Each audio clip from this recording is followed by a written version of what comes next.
There we go. Now we'll be talking about the series. Hmm.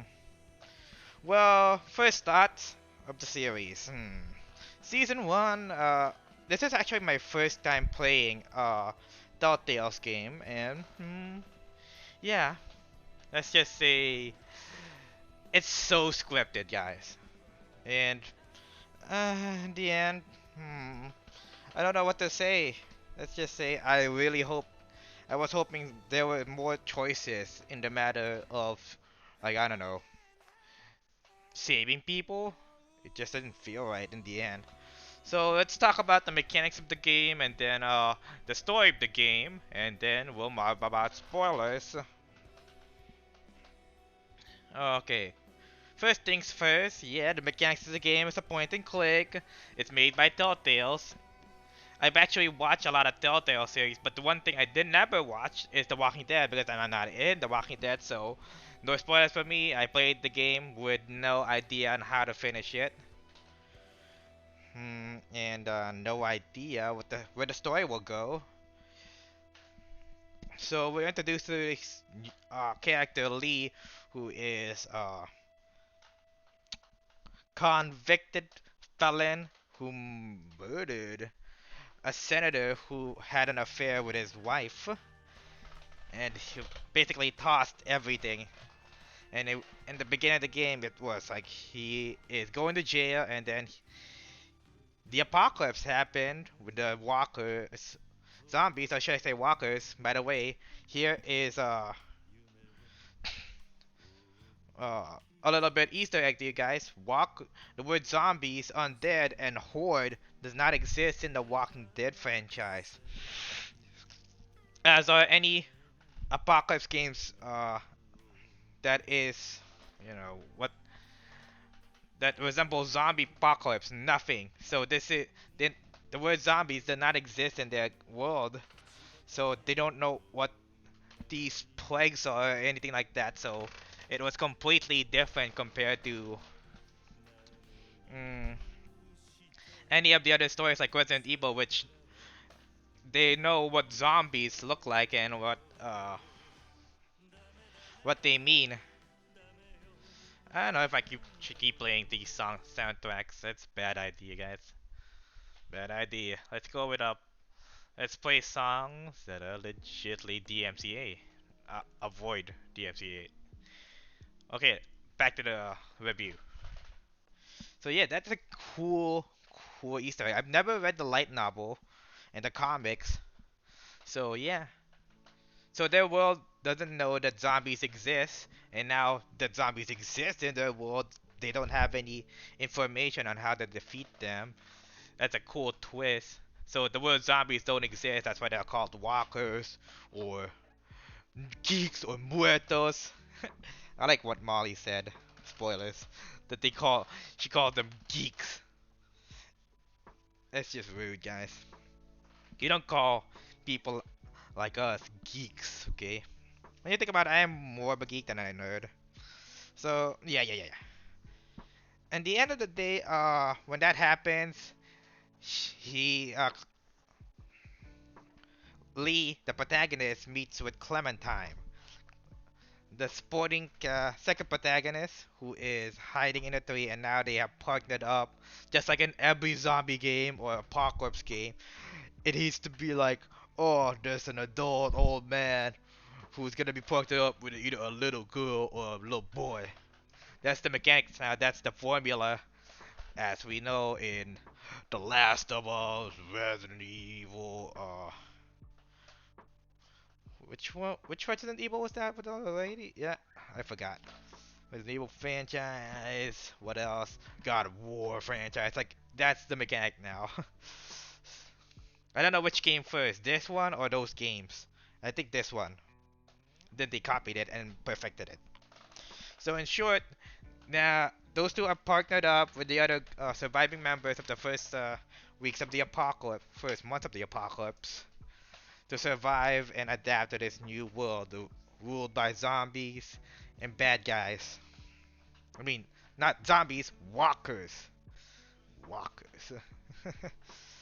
So what do I think about the mechanics of the game? Well, it's a point and click and basically scripted tanky controls. Tanky controls. So what else? What else? What else? What else? And there are limited dialogue options. There are some dialogues that I don't want to use, some I do like to use. And I try to go to the friendly route, sometimes I go to the funny route, sometimes douchebag route, off screen. But yeah, when you think about the only thing that affects the story is your relationship. You can't mess with the story. You can't save someone if they're meant to die. It's scripted. No matter how much you try, like replayability, no, there's no replayability except for your relationship with the people you are in the story, like either the supporting character, side characters, or the antagonist. In the end, they'll give you a script of your relationship status with them, like this guy thinks you're friendly, this guy thinks you're annoying, this guy thinks you're supportive, yeah, this girl thinks you're untrustworthy. Like in the end, that's the thing the all Telltale games does. It's just a relationship. You can't change people's fate. It's scripted. So yeah. So what do I think about the first season? Well, the first season had strong characters, strong story. There are some parts that I wish I could change. There are some parts I wish, uh, were written better. Like we got Lee and Clementine here, the both protagonists of the story. Lee, convicted felon. Clementine, shy little girl trying to make it out in the world, fooled by monsters now. We got did you break the game? What are you talking about? No, I didn't break the game. I'm talking about I'm doing the Walking Dead Telltales series review here, so I can post it on YouTube later. Hello, Don. Well, now you ruined the script, Don. You ruined the script. I wasn't supposed to talk to chatters. You ruined my record. No. It's okay. Okay, what was I? What was I? And we got cool supporting characters. We got Kenny, his wife Katja, and Doug. Which, by the way, no, I ruined the script. And we got very cool female characters like Lily, Charlie, and the rest of the gang. In the end, we have a 3 months time period of the story where they try their best to adapt and survive under this post-apocalyptic Walker world. Hashtag zombie word does not exist in the Walking Dead franchise. Okay. What else? We figured that the plot is centering around getting away from the walkers and finding a safe location for them to live. Well, you can see the tension of the group when they fell apart. The first season, I mean, first episode, you can see that they were getting along. They finally formed a group strong enough to survive the apocalypse. And then episode 2, the group is, having a hard time surviving the apocalypse because they're running out of food. There's no electricity. There's no water. And this kinds of problems will break uh, a group, the group, the team. So our protagonist Lee is trying to hold the team together, which is and keep Clementine safe and happy. But now they're they're running out of food, so they need to find ways to survive. So they met up with a couple of farmers who supply supplies are not really farmers anymore. They were farmers back pre-apocalypse. Post-apocalypse, well, they're not anymore. Spoilers. You'll see them if you watch episode 1 in my recent podcast. So that didn't work. You can see that the tragedy and the choices have impact, even though it's scripted, yes. And the only thing you can change is the relationship patterns with your friends. Like, okay, I'm trying to be best friends with Kenny and make sure his family is well fed, and Duck and Clementine's relationship is cool. And you can also I don't know what's that word, save the relationship, I guess, in a way. Like, it's basically citing relationships. You can't change their fate. Like, okay, but you can edit a little bit to keep people interesting. Like, okay, you can kill this person or spare his life, and it'll affect down the road. But either way, it won't be permanent to the story. Like, it's gonna be mind changing in the next season.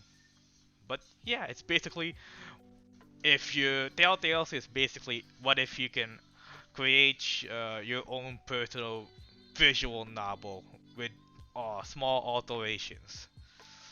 So yeah, and of course the other protagonists, I mean other supporting characters like Lily, Carly, I forgot the other guy's name, who if you choose either Lily or Carly to save, Juan, Joan or something, I forget. Who cares? I chose Carly. She's more dependable. And you got Ben. Who else? You got Larry and Lily, the two, uh, the two white family. You know, who are so annoying and a jerk to you. Ugh. There's always got to be some jerk in the team.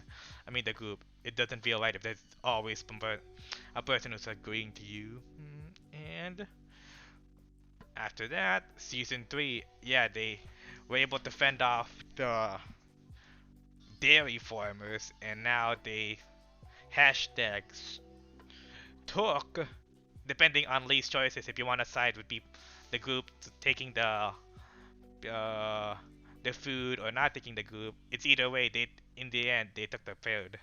So in episode 3 they got food and you got medicine, and the group is not doing well because the bad person in the team and his daughter died, but her daughter survived and she is stricken with depression. So the group has to what's that either deciding to leave the motel where they formed their base or stay there, which is not a good idea because the town they live in right now is overrun by walkers and what's that word? Mm, bandits, yeah. The official bandits. There is no law there anymore. It's survival of the fittest. So yeah, there's a lot of bandits in that world, a lot of walkers, a lot of militia, which they really fleshed out in this game. So episode 3, they attack the motel, which is spoilers again. Point and shoot, which by the way, you have 360 accuracy there. You can like headshot everyone. It feels like a Call of Duty easy mode. So yep. And in the end, tragedy struck them. Katya and Duck all perished in that battle, and we figured out Lily is grieved with guilt and paranoia because his dad Larry died, and she still hasn't moved on, and she keeps untrusting everyone, and she unwillingly murdered accidentally murdered Carly out of anger. So you have to decide whether if you want her still stay to the group or not. I think either way, it will affect the next season. So I chose to be a good person as Lee. Kept her in the group. And in the end, she stole the RV, and now we're in a train. And the reason why Katya and Duck died is Duck got bit, and they had to put him down. But the mother, Katya, couldn't handle living without his son. I mean, her son. So, bang, she killed herself. And no, it's just Kenny alive, your best bro. He feels depressed, everything. He just lost everything. Looks like a man on edge. So you guys reach Savannah, where Clementine's parents are, and you go there to search for a boat and Clementine's parents. Episode 4. Well, no, it's 5 episodes. Episode 4 and 5. That's the plot. And you find out that Savannah is ruled by Crawford University, and they created this system where so they really went to an 11 on survival of the fittest. You can't have any seniors or person with advanced medical problems or children in that place. If you don't, so it's basically like a communist world. If you don't commit to the community and serve, you'll be either kicked out or killed. And in there, we see a new survivor called Molly, and she's this badass ninja. She's probably and she calls walkers geeks, and it's obvious that she's probably a cheerleader or this athlete who's such a biatch. So in the end, she helped out the team find a boat and supplies, but in the end, they only found a speedboat with limited spacing for 5 people only. So yeah, we all know what's gonna happen. The team has to like leave some people behind, but they in the end they grow more people. We got Marlon and his cancer survivor team, which is 5 more people. So that's in the end, that's like 10 plus Molly plus you 2 people, Krista and Omid. So that's 12. So in the end, they have to dump people from either someone betrays them or someone steals from them, or they find another way to survive, which is obvious. It was the former, not the latter. There's no way there'd be a good ending in a Walking Dead franchise. On any Apocalypse franchise, it's always gonna be tragedy. So in the end, on the span of the episode 4 where they loot Crawford because Crawford's collapse. Yep, that's what happens when you form a survival of the fittest society. They get destroyed on the inside.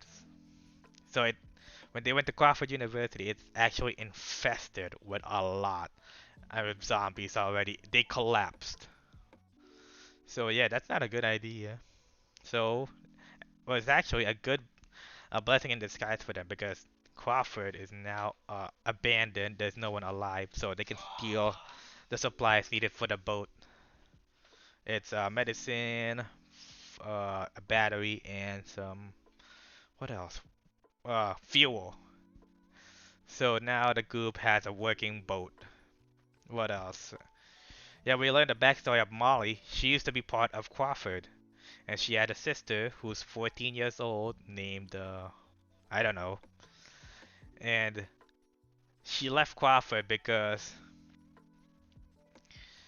I think they got found out that her sister is sick, and they killed her sister, and she left Crawford, which is a cool backstory. So in the end, yep, it's Karma that killed Crawford. They left. The reason why Crawford is destroyed is Karma. They were about to uh, kill a pregnant lady's baby, an abortion, and she wanted to keep the baby, so she killed the doctor. And surprise, surprise, in the Walking Dead franchise, if you die, bitten or not, you'll turn into a walker. So if you die, you instantly turn into a walker. I don't know if that works on any other of the zombie movies, but I don't think that's how it works on Resident Evil. I've never seen a person die and be brought back to life. Wait, maybe, I don't know. So, yep, that's how Crawford is destroyed. So, and they stole the supplies, blah blah blah blah blah. And of course, that means what happens to Clementine's parents? We still haven't found any trace of Clementine's parents, so Clementine got worried. So we figured out that there's someone contacting her in the radio who knows about Clementine's parents.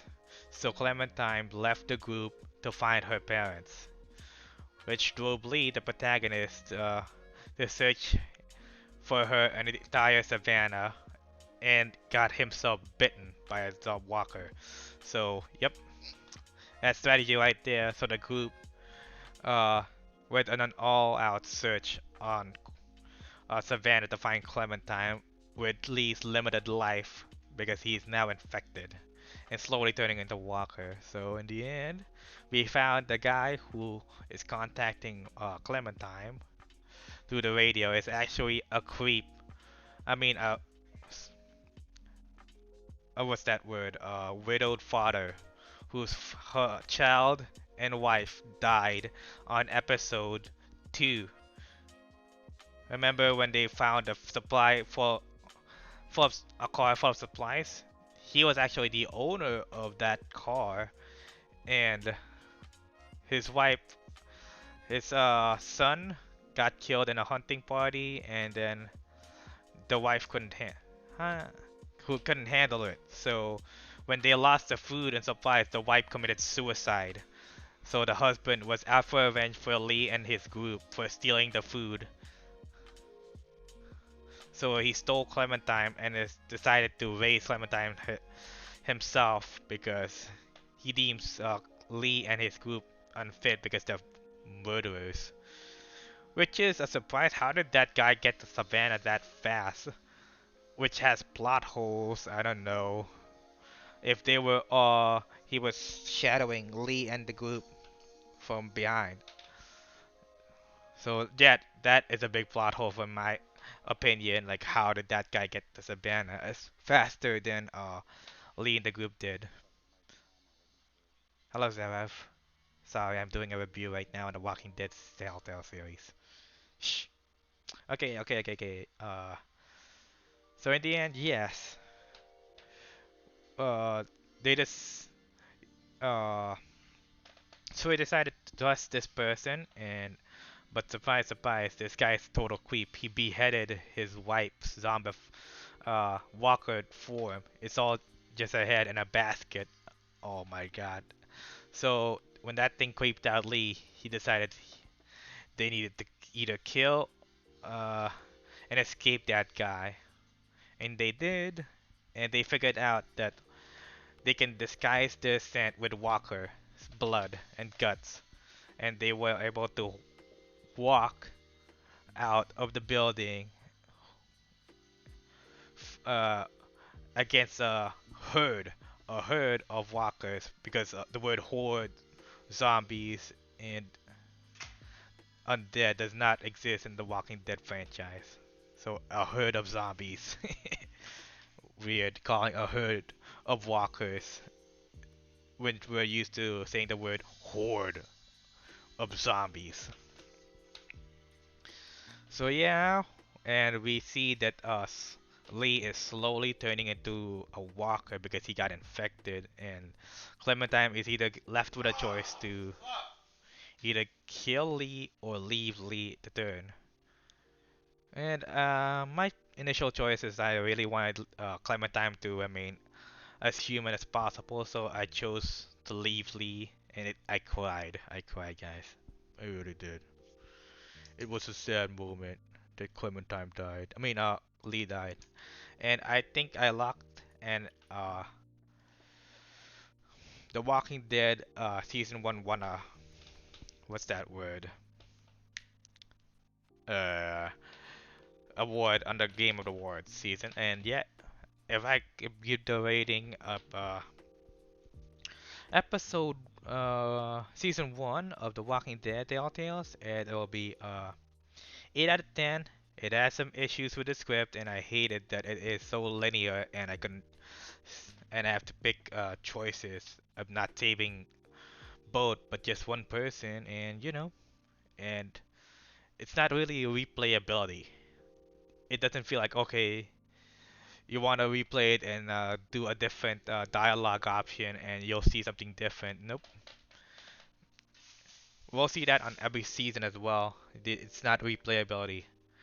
So now we take into season two. It's about uh, a few months since Lee died, and now Krista is pregnant with Omi's baby. They're forming a family with Clementine, but tragedy struck with them as Clementine got taken into a hostage situation, and Omi tried to save her, but Omi got killed, and Krista killed the killer, and it's just Clementine and Krista now with a baby. Flash forward to 16 months later. Krista's not pregnant anymore, but it's just Clementine and Krista. So we're left with this question on episode 1, season 2. What happened to Krista's baby? Why is it just those two now? Did the baby die? Did Krista left her? We will never know. And as Krista lost all hope of living because Omid is dead and the baby's missing, I don't know. That's just my speculation. We are now left with this question of how the group with just two people will survive. And we don't know. We don't know. We don't know if they'll survive or not. So we see a group of bandits trying to uh, interrogate Christina, and you're left with this choice if you want Christina to fend for herself, or you get to sneak out. So I chose to save Christina and Clementine got separated. And Clementine met this new group called, let's just call them the Sarah group. I mean, the Rebecca group. We're formed with these new people who are down to earth. They're like, you got these Luke, Nick, Rebecca, uh, Alvin, and Carlos and her daughter. Uh, daughter Sarah, which is an autistic girl. I think she's autistic because she is she looks like she's 15 or 16 and she still thinks she's 9 years old. So I think she's autistic. And they're living in the woods in a cabin. And when he got separated, like Clementine, she got bitten by a dog, like a feral dog who is so hungry. What happened? That's This is true, guys. If a dog has been starving for more than less than 3 days, they will go feral. If they find a food, they'll go hungry, and if you take it away from them, eat, they'll bite you and attack you. Dogs always tend to do that when they go feral. I mean, they're starving, even though they're so nice to you. So they thought that Clementine got bitten by a walker and she got imprisoned in a shed, but she's still bleeding to death, so she had to steal supplies from that group. And in the end, the group trusted her. She's in the group now, and she befriended this autistic girl named Sarah. And we learn more backstory about the group that they escaped a person named Carver. And they are on the run. That's why they were so suspicious about Clementine if she's part of the Carver group, which is weird. Why would you suspect a 12-year-old? Well, Clementine was 9 years old on season 1, so she's 11 years old now on season 2 as a group person in a group called Carver. Nope, nope, nope, nope, nope, nope.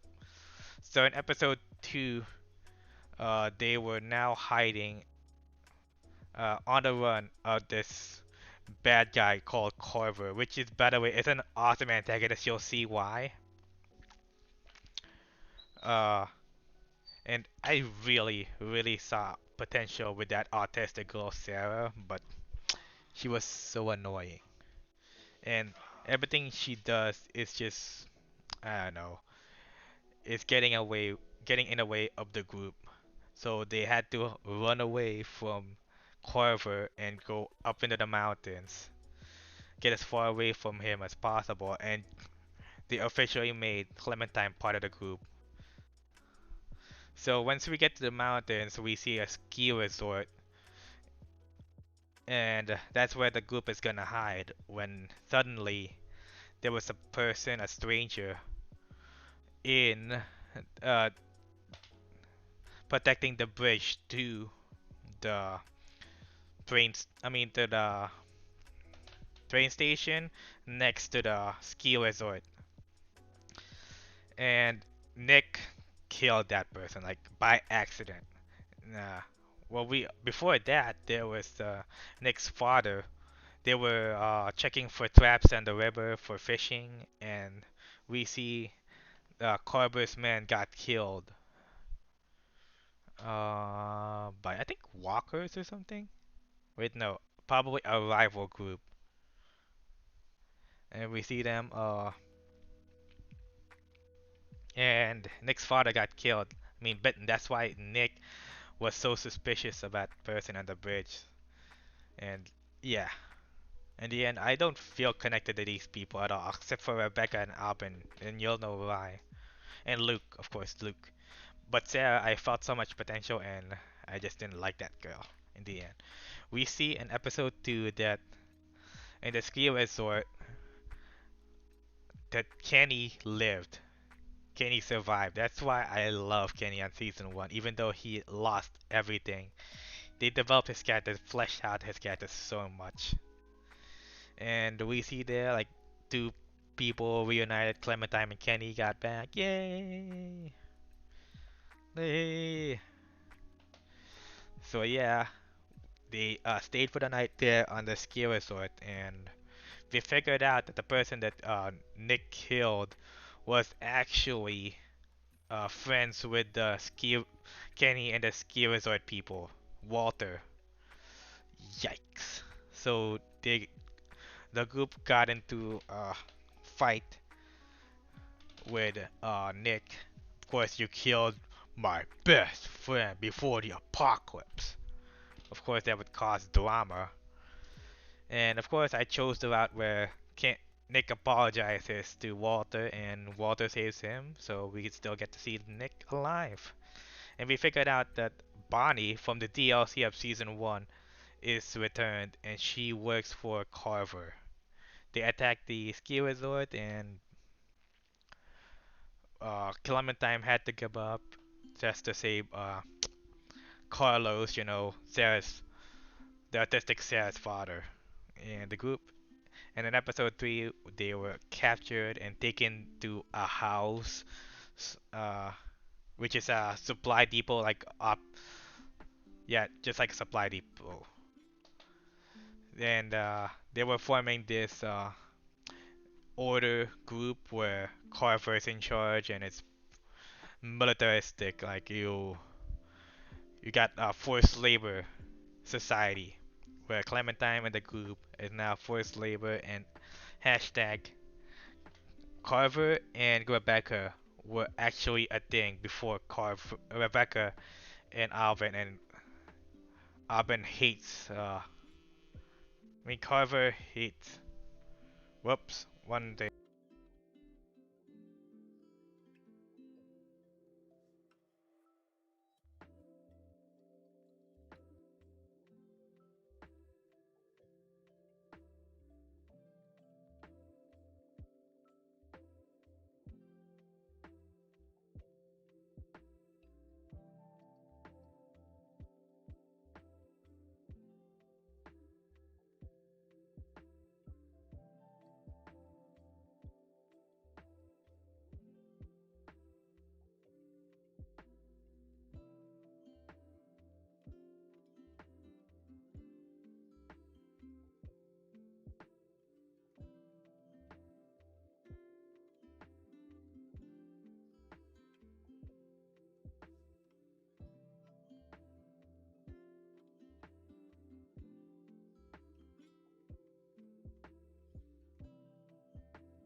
Okay, guys, sorry about that.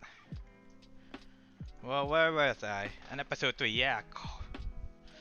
Episode 3 of season 2, we've learned that Carver and.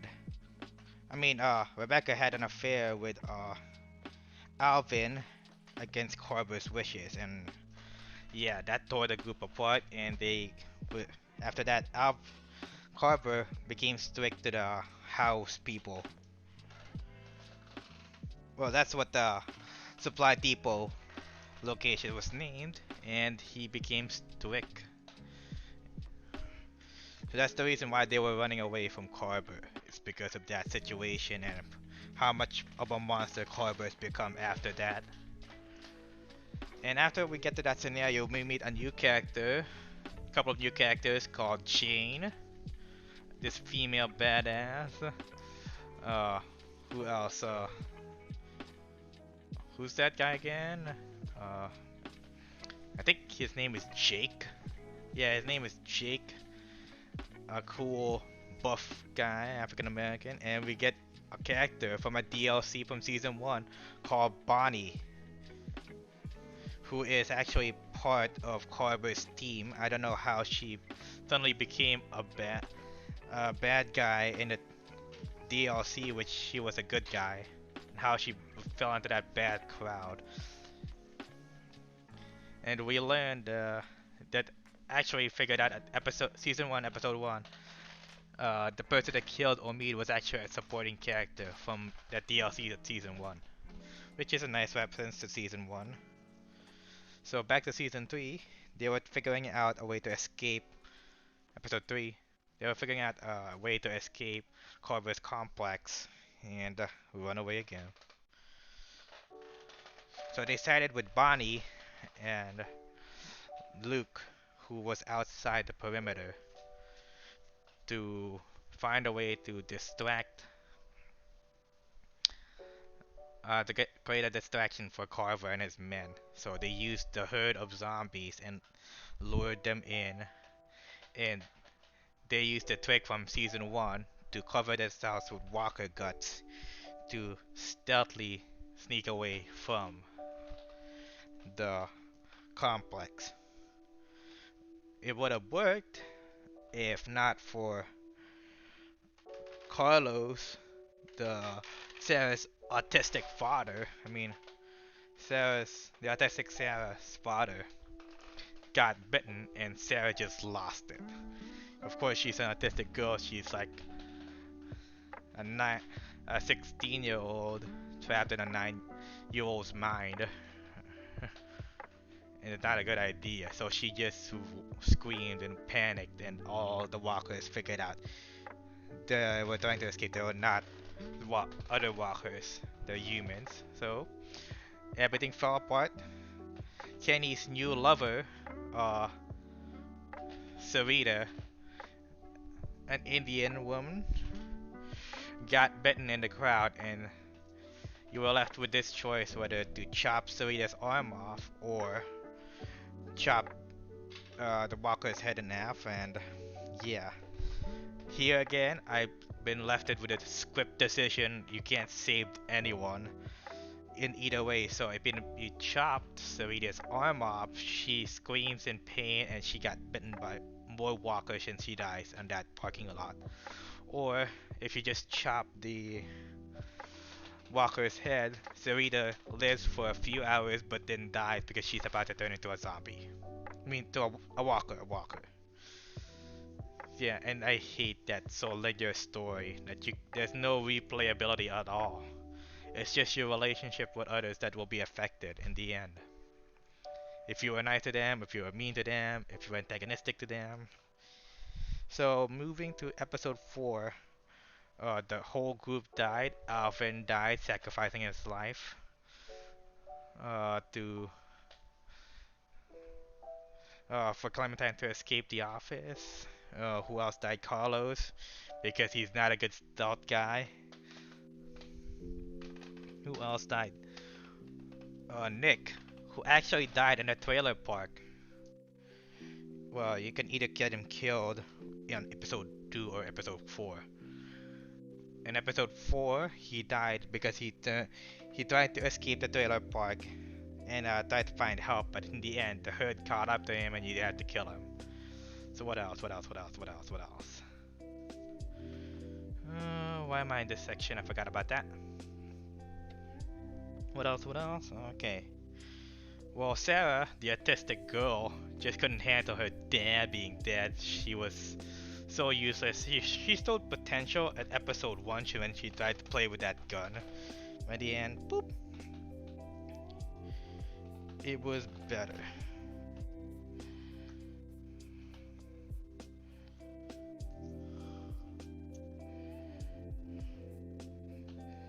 Would have been better if she died as well instead of her father.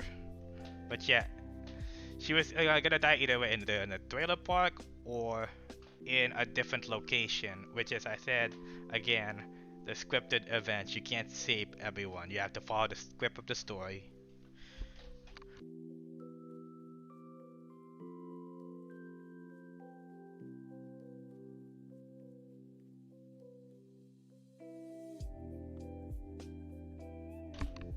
So, yep, we learned that, yeah, we all, if I forgot to mention it, guys, that Rebecca was pregnant with either Carver or Alvin's baby. I'm pretty sure it's Alvin.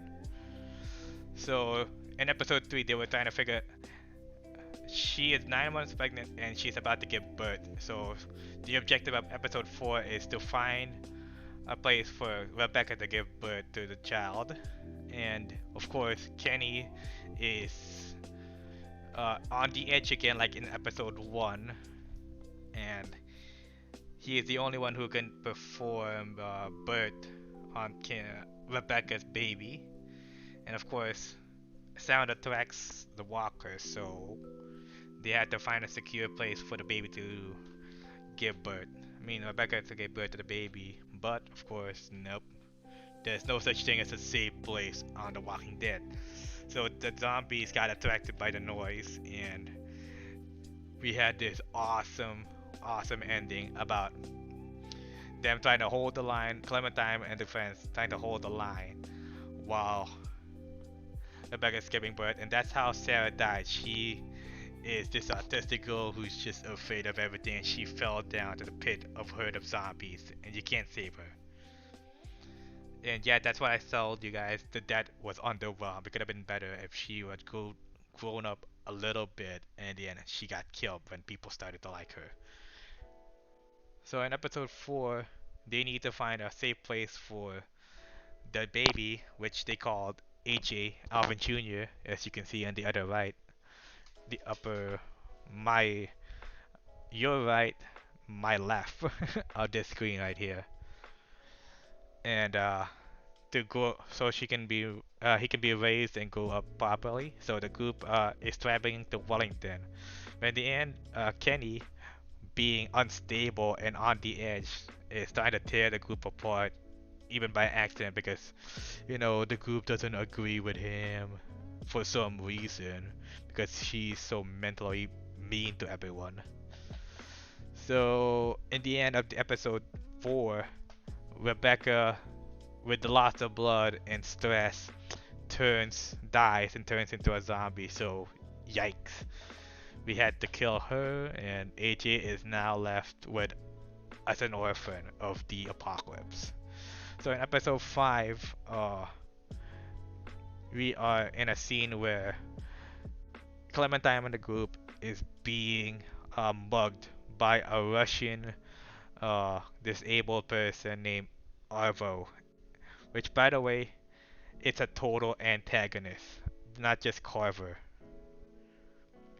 Which, by the way, I forgot on episode 4, episode 3 ending, we officially kill Carver in the most badass way possible.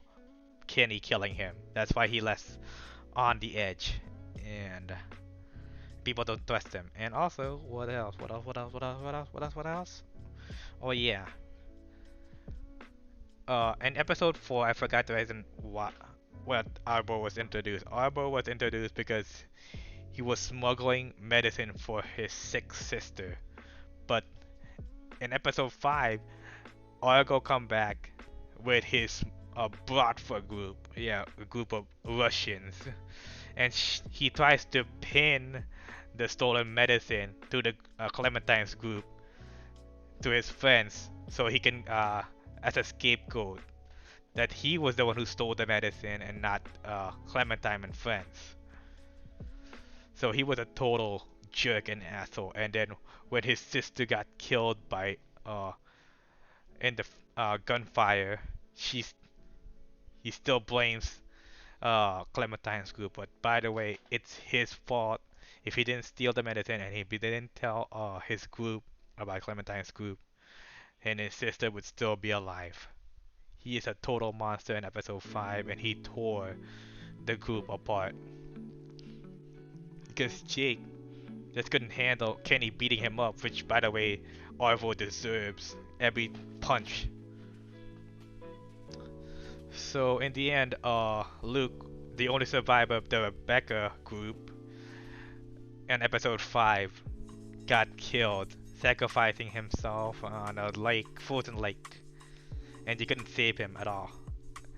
And after that last straw with Arvo on the constructed house and the medicine, and Jake couldn't handle anymore, so Jake and Arvo, along with Bonnie, tried to escape by stealing the fixed van that Kenny just fixed. But in the end, Arvo, being a douchebag and a total monster, shot Clementine in the shoulder, and Bonnie and Jake and Arvo escaped, but they weren't able to steal the car. So in episode 5, it's just halfway to the episode, final season.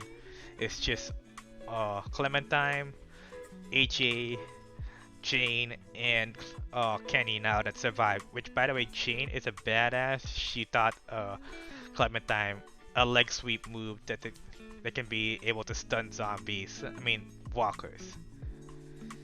And yeah, I'm not happy about that Orville guy and Bonnie leaving, a DLC character. But yeah, Kenny is on the edge already.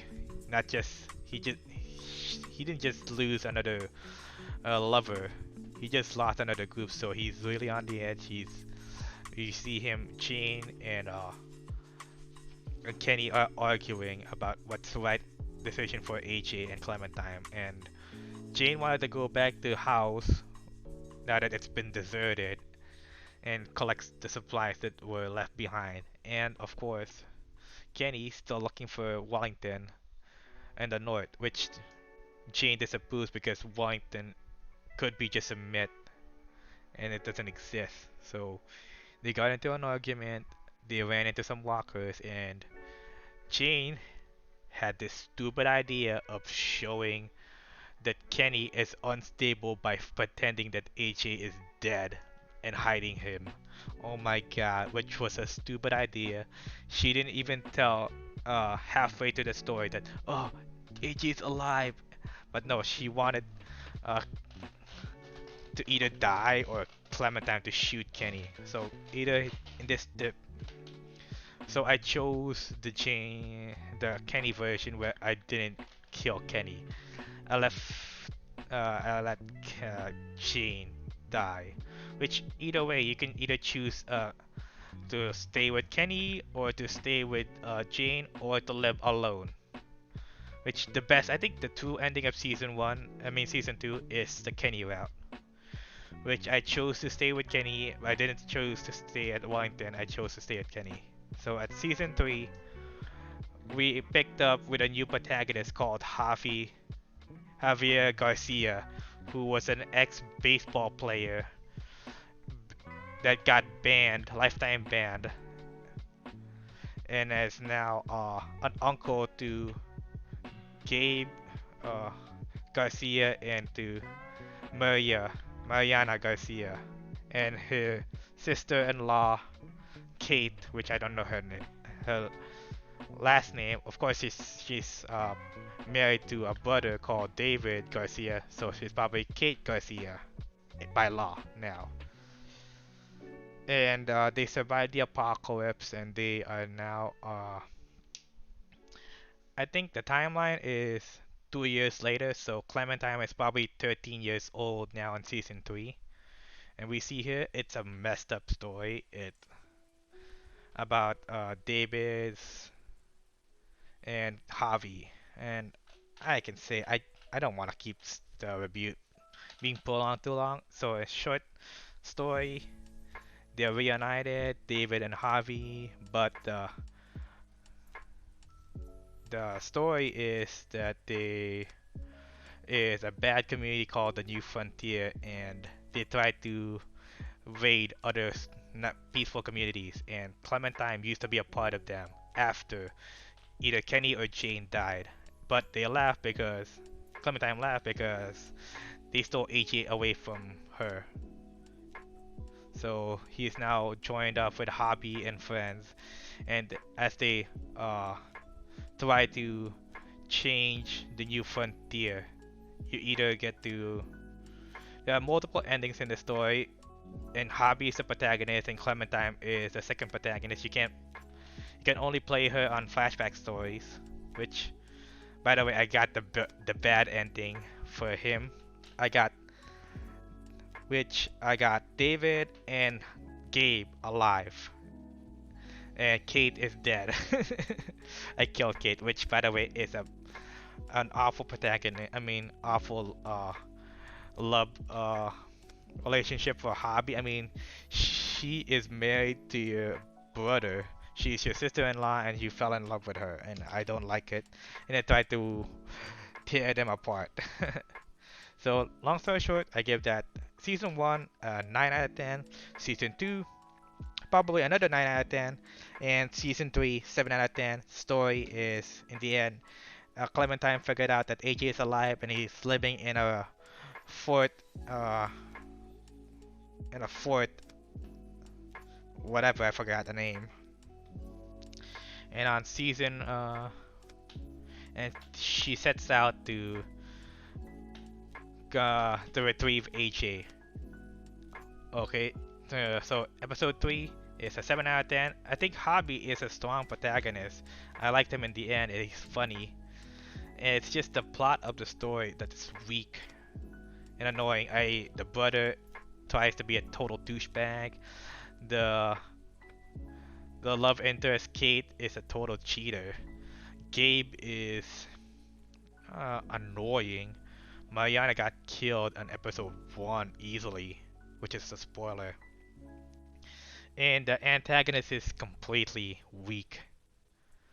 I think the bandits, the soldiers that work for the antagonist, is more of a bad guy than the antagonist herself, which is, spoiler warning, is one of the members of the New Frontier. So in episode 4, we pick up, I think, under the 2 years after season 3, which, as you can see in this picture already, that Clementine is probably 15 or 16 years old, and now we have an 8-year-old AJ, 8 or 9-year-old AJ. And they are trying to survive the apocalypse by themselves. And they show in this backstory that the reason why Clementine did not return to Richmond after she found AJ is that Richmond has become a battlefield and they are in war with the people at the coastal cities. So Clementine decided it's better off if they find a new home for AJ and herself on a peaceful where they can live in peace and grow old together. And we can see here that Clementine is trying her best to teach AJ how to survive, but not turn AJ into a nice kid. So in the end, in episode 1, we figured out we found a new group which is run by only teenagers the same age as Clementine, and a boarding school for troubled youths. And here it's the final season, so they really went all out, and it deserved an award when I finished playing it. You can see there are groups here that are the same troublemakers like Clementine. You got Violet, you got Louise, you got Marlon, Brody, Which, by the way, I connected with every one of them: Ruby, Willie, Mitch, uh, Ten, and who else? And the cute doggy, Rose. And you befriended every single one of them. And there's this hottie who uses a zombie mask, I mean, Morocco's mask to hide himself, called James. And in here, they actually brought back a season 1 character as an antagonist. Lily is the antagonist of season 4, which was pretty awesome, guys. I cannot believe they did that. That paranoid lady is now an antagonist of the story, which is awesome. So in season 1, I mean episode season 4, episode 1, we see them adjusting to this new group, but in the end we figured out that a bandit we ran into at at the train station was actually a group called Delta, New Delta, and they are in war just like in Richmond with another community, and they are using child labor as soldiers.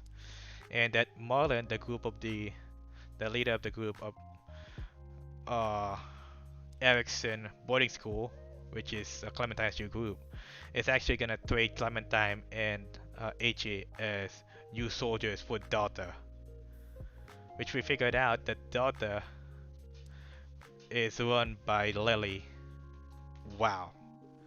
So in episode 1, all hell went loose because Marlon, who's a total jerk, killed Brody and blamed it on Clementine because Clementine now knows the truth, and yep, in the end, they were able to talk Marlon out of it, and they were about to imprison him for doing the wrong thing because Marlon traded one of his group mates to Delta so they can stay safe.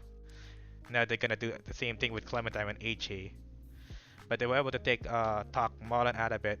But in the end, AJ, with the guidance of Clementine and lessons, shot Marlon in the head. Bang! Bang! He did. Everyone panicked and hated AJ because AJ did a bad thing. He killed Marlon, even though he already got talked out and was gonna be arrested. So he needlessly died, and AJ became a murderer. He became a stone cold survivor that Clementine made him to be. So in season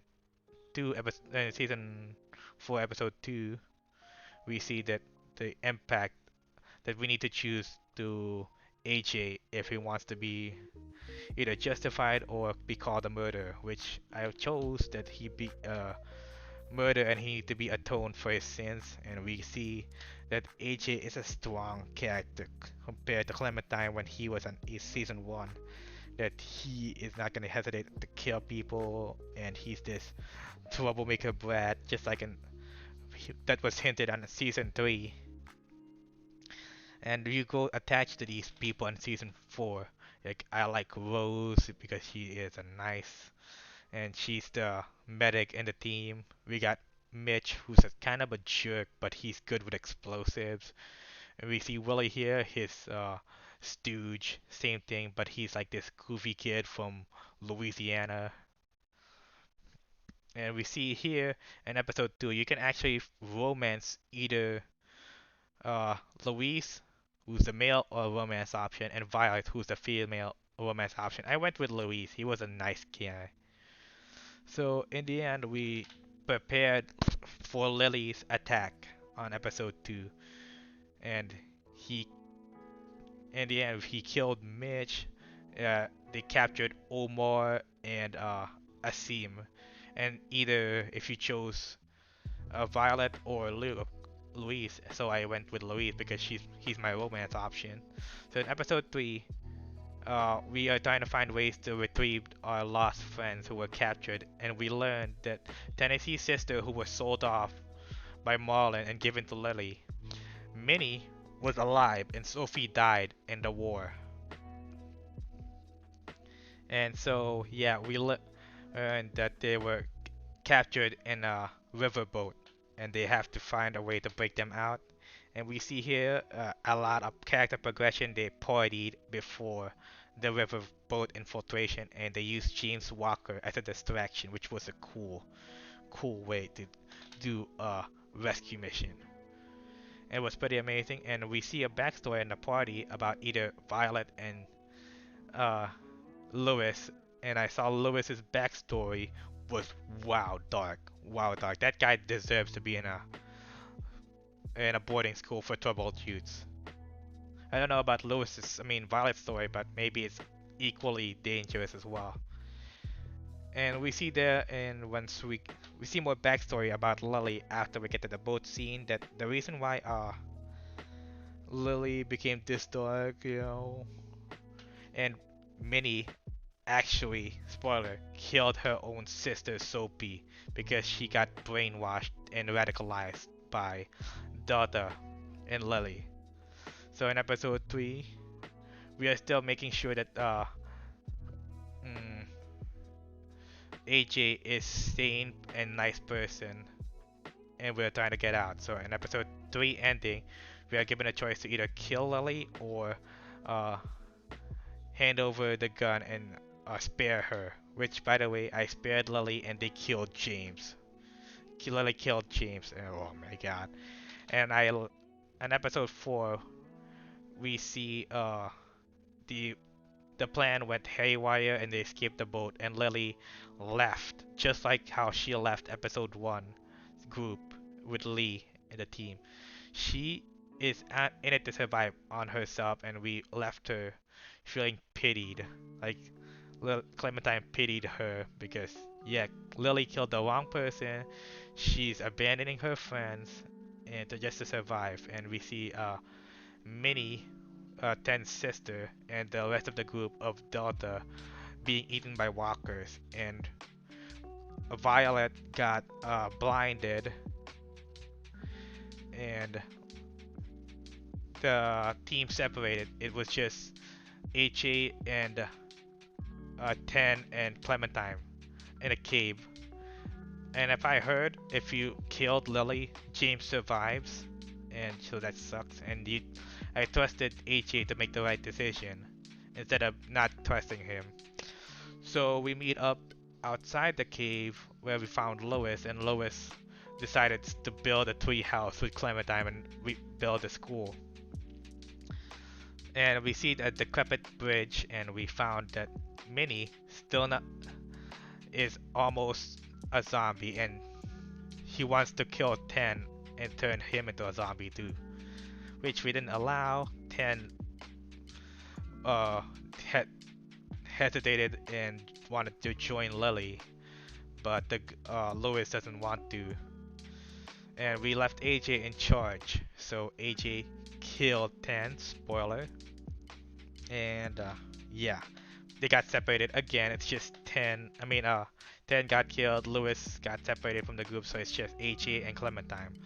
But Clementine got bitten, and his left leg is torn.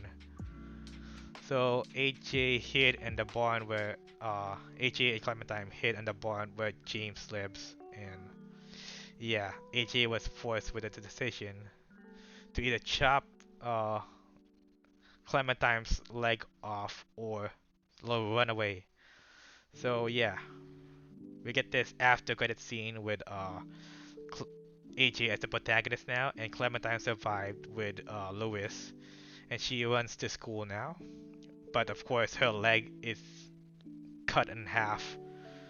She is now a one-legged woman, and AJ has learned from his mistakes. And yep, the ending was satisfying. I loved it. So here's my takeaway. My rating for this season 4 final season is 8 out of 10. And the whole series is comprised as a whole as 8 out of 10 for me. And yeah, you could say I enjoyed it even though it's so scripted and you can only modify the relationships, moody relationships with your friends. Oh my god, I'm breathless. Wow, that took a lot out of me, and that review ran along. So yeah, I will be posting my posting, what's that word? A poll if you guys want me to do another Telltale series. Probably my next Telltale series would be a Batman, either Batman or what's another Telltale series I want to play?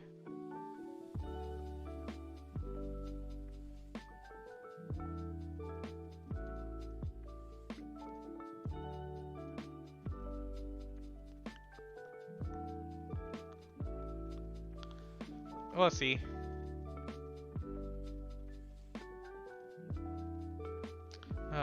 Yeah. There is another Telltale series I wanna play is Batman or either Tales of the Borderlands. I don't know if I can play that there. But I also want to play Mad Max. I've been watching the Mad Max movies and I love it.